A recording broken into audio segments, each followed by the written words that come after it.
Well, Kirk was asked about timeline and that kind of thing. What was your personal timeline on this matter? I found out about it early Tuesday morning. And, like Kirk, started listening to the medical professionals. I wasn't familiar with the condition, and so had to try and learn. I talked to the doctors.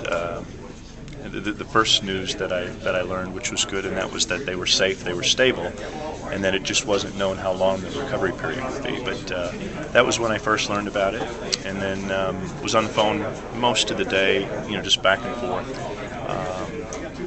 Wednesday morning, I left for a President's Club event. I was going to be with President Mason with some of our contributors, and what I did on Tuesday night is I touched base with the doctor one more time just to make sure they were still in stable and strong condition. And, so decided to go and spent the day with President Mason and some of our good contributors, and spoke to them at a breakfast on Thursday morning, and then was at a luncheon with them, and then just decided, based on the medical condition wasn't worsening, and I was pleased about that, but the stay was continuing, and so I just decided to come back. Is there do you have the PR angle of the way the university handles has been very much criticized? Is there any Monday morning quarterbacking that can be done, or is it fair, or have you even given it any thought? Most of my thought, and this is my honest answer, have I thought about it a little bit? Yes. Will we think more about it later? Probably. But most of my thought during this period was, what's the medical condition? How are they doing? When are they going to get out? Are they safe? So that was my total focus. And then secondarily, we need to find out why, so we can bring this situation to closure, but also make sure it doesn't happen again. So, if you're going to ask me to say would I have done this differently or that differently, I'm not ready to say that yet. Early on, we really didn't have much to say because we didn't know much. And as the week went on, there was confidentiality issues with medical and student athletes. So, we'll take a look at that as well. While we do this, I learned about a new medical condition. I also learned about root cause analysis. So going through with President Mason and on the fact-finding mission, and as Kirk did a nice job mentioning, just finding out what was different this time. You guys have to protect yourself from litigation when stuff like this happens? What you say and your actions? You know what? I've always gone about my business and my life this way. I'm pretty open in my approach, my communication style. I don't want to say anything that creates a lawsuit, but most importantly, I want to say what's true and what I can and what's right. And so I'm not sitting around worrying about it. But in the case of naming a student athlete or their medical condition, there are some limitations, what I can say, certainly. Have you been over to see that? Were you over there a lot? I was over there on... I don't remember what day it was. I think it was Friday, and I spent quite a bit of time with the families.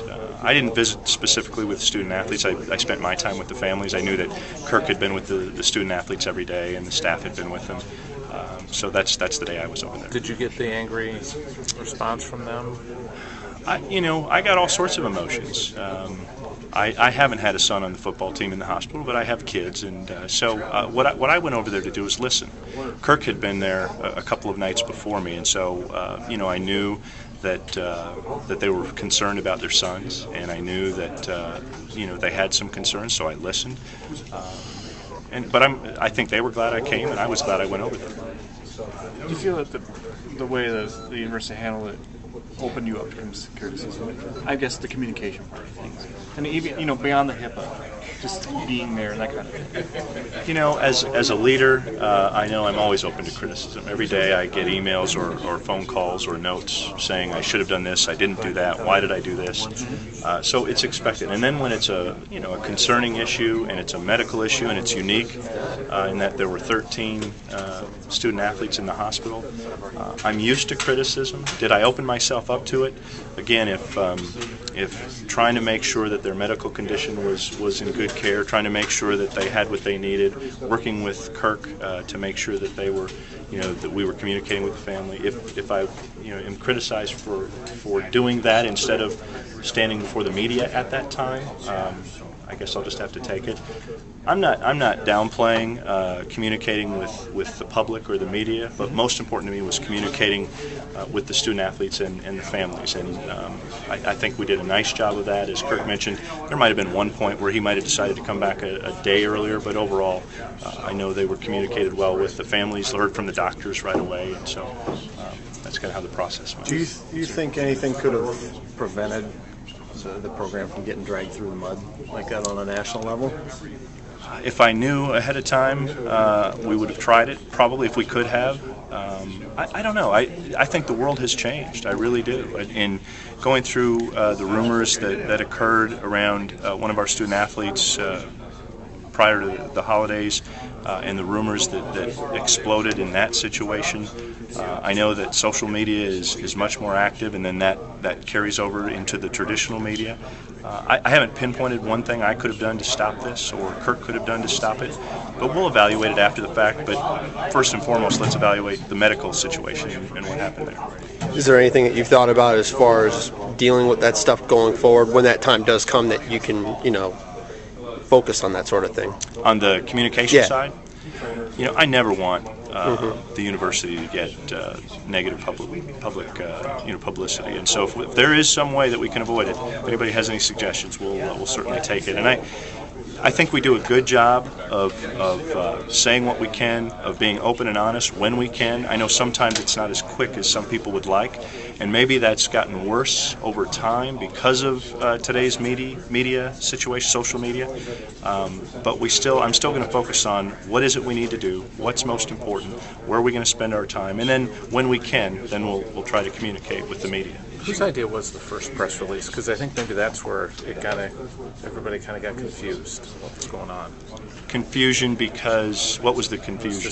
That we Pretty had student vague. athletes in the It was hospital. just pretty vague, and maybe that led I think to at that speculation. point we didn't know much, and so maybe we weren't as Was that your as decision, communicated. though, to put that out, or was it? It's always my final decision to let a release go. We work with the University Central Campus as well. I think there was one piece of that information that was missing, and that's that it had been connected with workouts. And in hindsight, if you can just imagine, so we're learning that we have student athletes in the hospital. We're learning that we don't know really what it is at this point. We put out this release, and in hindsight, it should have said directly related to the workouts, so that it could have taken away any speculation that it was something else. I've heard after the fact that there were other speculations because there wasn't anything listed in that release. Football teams are going to work hard. I mean, they're going to push themselves to the limit. I would say that not only football teams, All but te- all yeah, you're teams, right. Good all point. sports at this level, these are when you get to Division I, you're among the best student athletes in the country, and so the hard work factor exists in swimming teams, Right. in football teams, in wrestling teams, etc. Is there? Do you find yourself in the position of having to monitor that more, just to show extra? I don't know what the right word, scrutiny, I guess, on your part, Well, I think on my part personally, or the department's part. Just well, my experience has been whenever something happens, you overreact, and I don't say that in a negative way, but you overreact to make sure that you didn't miss something. So in this case, as you heard Kirk mention, for now we're not conducting that particular workout because we don't yet know exactly within that workout why it was different this time. With our other strength coaches, I'm sure they're going back and just making sure all of their workouts are, one, challenging, and two, safe. But that's always been our premise. So I'm sure we'll double back, but I hadn't had concern going into this. And other than the fact that we had 13 football players in the hospital, which was very concerning, I'm not concerned with the people that we have in place, their professionalism, their background, their history. But yeah, I'm sure we'll take a closer look just because of what happened.